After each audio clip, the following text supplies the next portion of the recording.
The year was 2020. People were locked in their homes, bored, alone, and longing for something not only to entertain themselves, but to do something worth doing. Enter Minecraft. Even though Minecraft was released back in 2011, it saw a massive spike in popularity during the pandemic, especially through internet content. Minecraft YouTubers and streamers like Dream, Tommy Innit, and Wilbur Soot became hugely popular through content such as the Dream SMP and Minecraft Manhunt. People stuck in their homes fed off of this, and in turn, Minecraft saw a crazy boom in popularity. According to Microsoft, Minecraft saw a 25% increase in sales and 40% increase in the number of players playing together, an insane statistic that we'll get back to later. Needless to say, something about this game was attracting people. It was attracting people who felt like their own lives had gone askew. Their own lives didn't feel like reality. To me, this sudden mass addiction to Minecraft that I myself fell victim to was no coincidence. In fact, it makes a ton of sense when we re-examine this modern classic video game and what makes it so amazingly immersive and satisfying. Chapter 1: Limitation and Evolution. The actor and director Orson Welles once said, "The enemy of art is the absence of limitation." Much like our own world, Minecraft is limited. There are a set number of elements, of mobs, of biomes, and of items. Despite the fact that the worlds are generated randomly and infinitely, there is a sense of finiteness to the amount of things you can do in the game. You can't create your own blocks. The color palette is limited and uncustomizable, and there are a set number of things you can craft and a set number of ways you can craft them. However, therein lies the beauty of the game. You can build whatever you want within these bounds. The heights to which Minecraft players have taken this concept is incredible. People have reconstructed real-world places, created crazy cities and castles, or literally created a calculator inside of the game. The artistry and creativity of these people is so evident despite the medium being a game about blocks. It's almost as if the limitation of the medium being blocks is what leads people to push the limits, defy the boundaries, and create art. A prime example of this is the vertical slab, a block in the game that doesn't exist. Although it seems like such a natural progression in which type of blocks there are, it just doesn't exist. There are upper slabs, lower slabs, stairs, corner stairs, and so many other type of blocks that just leaves people wondering, where in the world are the sideways slabs? Well, Mojang has actually addressed this very question. They have confirmed that they will never add vertical slabs because they inhibit natural creativity. They have purposely left building blocks out of the game in order to increase creativity. It sounds counterintuitive until you see the ways players have worked around it. It sounds counterintuitive until you realize that the whole premise of the game lies in this idea that simple cubes can be used for the most complex ideas. This is a very real-world idea as well. We look at the laws of our universe, gravity, chemistry, biology. All these things are ways to categorize and define unchangeable laws. We know with 100% certainty that when we jump, we will fall back down again. We know that when we mix carbonium and methyl oxide, we get carbooxide or whatever. Yet, every day we take these limitations and we create with them. We explore what we can do with the resources we have. We create paint for art and chemicals for medicine. We create giant machines that seem to defy gravity and fly. The similarities do not end there, though. Things change. Elements are discovered, and over time, evolution occurs. The world does change because we don't have everything figured out. We can't just go into creative mode and check all the elements that exist. Minecraft is the same way. Unlike most video games, the game has had frequent content updates since its launch. New mobs and blocks and features are introduced almost every year. And similarly to how humanity responds to new breakthroughs, we adapt and learn how to integrate these things into everyday life. An example of this would be the smartphone. It wasn't even 20 years ago that the smartphone was a completely foreign concept, and now practically every single person has one with them at all times. In a similar way, we look at the Totem of Undying in Minecraft, an item that grants the player who holds it a second chance after dying. The item was introduced 5 years after the game's release, but today, every single sensible player has one in their offhand, always. Players have even discovered ways of farming this item.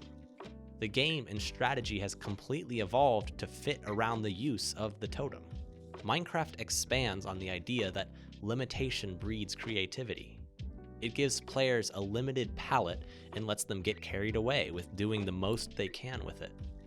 The reality we live in is the exact same way, albeit on a larger scope. We have our laws of science and physics, and we do everything within those bounds to find creativity. We create art, we create technology, and we create ways in which we can go about interacting with the world and the people and players that live in it.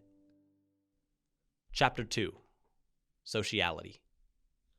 During a time in which people were forced to stay at home by themselves, it's no wonder that the social elements of Minecraft drew people in once again. Since its conception, Minecraft has been a social game, and massively popular servers like Hypixel and The Hive have been around forever, attracting people with their online multiplayer video game style. However, the most basic form of multiplayer Minecraft is what began taking off. Just playing basic survival mode. No flashy mods or complex games, just friends surviving in and exploring a world together. Unlike the majority of online multiplayer games, Minecraft strips the genre down to its core. It puts people in a world together and provides them with no rules, no objectives, and the game doesn't even have a built-in voice chat feature. It's incredibly simple, yet it works incredibly well. It presents players with questions like, do we work together? Do we fight? Do we go our separate ways? Because players are given this freedom of social interaction, amazing things arise in multiplayer worlds. When collaboration is chosen, the progress in finding resources, building, and beating the game move exponentially fast and are often much more enjoyable than doing them solo. When hostility is chosen, wars and fights break out, as we've seen in servers like the Dream SMP. These wars reach ridiculous levels of intensity and real-life passion, yet they lack the real-world consequences that real wars and fights bring. We even see real-world concepts form naturally from these interactions, such as economies. The rarity and usefulness of things like diamonds make them a perfect thing to barter with, creating what in the real world is called a commodity-based economy. However, just as in the real world, when these resources become abundant, a new economy needs to be formed based on something arbitrary yet rare and backed through confidence in a government, such as a dollar bill, or, in Minecraft's case, something like a music disc. This kind of system is called a fiat money system. Although in an age where our entire economy is based off of this system, it's easy to lose sight of its usefulness, Minecraft provides a small-scale example of why it makes sense. Much like in reality, each human that comes in contact with another makes the choice of collaboration or hostility. You can collaborate with people to get money from a job or learn in school or fall in love. Or you can choose to hurt, to fight, and in extreme cases, have wars. Minecraft enhances these aspects of reality. It takes away the complexities and nuances of human interaction and compresses them into the form of block people in a block world. It lets the most basic elements of humanity shine through: collaboration, relationship, war, and others. It minimizes the potential consequences of failure to achieve these things and minimizes the amount of effort needed to fulfill the difficulties in them.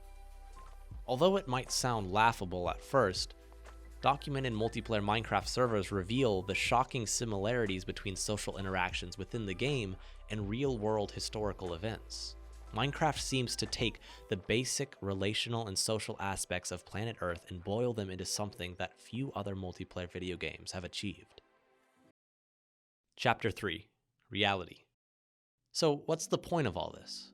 All art, whether it's films or books or video games, is based in some way off of truths and elements of the real world. So why then is Minecraft so different, and why am I making such a big deal out of it? Well, I believe that Minecraft has achieved a balance between comfort and the harsh realities of reality. It manages to make the limitations and evolutions of the game world feel less frustrating and more freeing than they often feel in real life. The implications of not being able to do everything you want is all right with you because it's just a game, and maybe they'll add something in the next update. The implications of working together with someone seems more appealing because the consequences of failure aren't as terrible. War and conflict doesn't have the same fear that it does in real life because at the end of the day, you and your friends can come together peacefully and have lost nothing more than some digital resources. Minecraft is a simulation of life. It's not a simulation in the way that a game like The Sims is or a survival game like Ark is. It's like one of those little terrariums that plants and animals are put into, and eventually they become a flourishing ecosystem. It puts some basic and limited resources into a world and allows for growth through art and relationships. It expedites the process of millions of years of human learning on Earth and compresses them into little pixelated cubes. It's like the Matrix, but less evil and more blocky. When you look at the facts, it's no wonder that people who were blocked from their normal lives during the pandemic fell in love with Minecraft. It provides a safer, more fun version of humanity during a time in which nothing felt safe or fun. I love Minecraft. It's a timeless game that I think will stick around for a long time. Hopefully someday it'll be up there with the Hamlets or the Mona Lisas of video games. It deserves it.